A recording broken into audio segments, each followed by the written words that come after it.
আপনারা দেখছেন হলদিবাড়ি টাইমস। বিএসএফের তৎপরতায় ধরা পড়ল আন্তর্জাতিক গরু চোরেদের পান্ডা।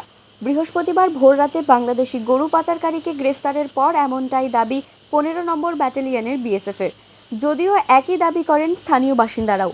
এই দিন তাকে হলদিবাড়ি গ্রামীণ হাসপাতালে মেডিকেল করার পর জলপাইগুড়ি কোতোয়ালি পুলিশের হাতে তুলে দেওয়া হয়েছে। আন্তর্জাতিক গরু চোরের পান্ডা ধরা পড়ায় স্বস্তির দক্ষিণ বেরুবাড়ি গ্রাম পঞ্চায়েতের এলাকাসহ সংলগ্ন হলদিবাড়ি ব্লকের পশুপালকরা। মানিকগঞ্জ মহাদেব বিওপির বিএসএফ সূত্রে খবর, এদিন ভোর রাতে বনগ্রাম অবস্থিত 780 নম্বর মেইন পিলার এলাকা থেকে ওই ব্যক্তিকে ধরা হয়েছে। বিএসএফের বিশেষ সোর্সের মাধ্যমে প্রাপ্ত খবর অনুযায়ী ওই এলাকায় ওঁত পেতেছিল একটি দল। শেষ রাতে বাংলাদেশি গরু পাচারকারীদের একটি দল উন্মুক্ত সীমান্ত টপকে বাংলাদেশের দিকে যাচ্ছিল। সে সময় অন্যরা পালিয়ে যেতে সক্ষম হলেও চোরেদের মূল পান্ডা বিএসএফের হাতে ধরা পড়ে। জানা গিয়েছে, ধৃত ব্যক্তির নাম মোহাম্মদ ফরিদ উর্ফে ফটিক। তার বাড়ি বাংলাদেশের নীলফামারী জেলার ডোমার থানার অন্তর্গত মুক্তিরহাটের ডাঙ্গাপাড়া আদর্শ গ্রামে।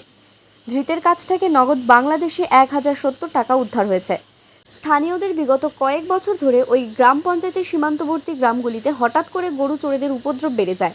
মাসে প্রায় 10 থেকে 12টি গরু চুরির ঘটনা ঘটে।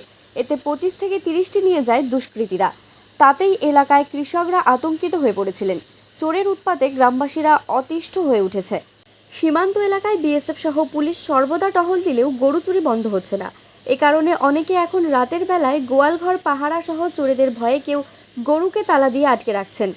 গ্রামবাসীরা বরাবরের অভিযোগ, বাংলাদেশি দুষ্কৃতীরা ভারতের মূল ভূখণ্ড থেকে গরু চুরি করে রাতের অন্ধকারে উন্মুক্ত সীমান্ত দিয়ে নির্বিঘ্নে পালিয়ে যাচ্ছে। ফলে গ্রামের হতদরিদ্র মানুষগুলো মূল্যবান গরু হারিয়ে প্রতিনিয়ত বিপাকে পড়ছে। আর এই ঘটনার মূল পান্ডা ছিলেন মোহাম্মদ ফরিদ উর্ফে ফটিক। সে দক্ষিণ বেরুবাড়ির পাশাপাশি হলদিবাড়ি ব্লকের বিভিন্ন এলাকার গরু চুরির ঘটনার সঙ্গে যুক্ত। এদিন সে বিএসএফের হাতে ধরা পড়ায় খুশি তারা। ধৃতের উপযুক্ত শাস্তির দাবি তোলেন তারা।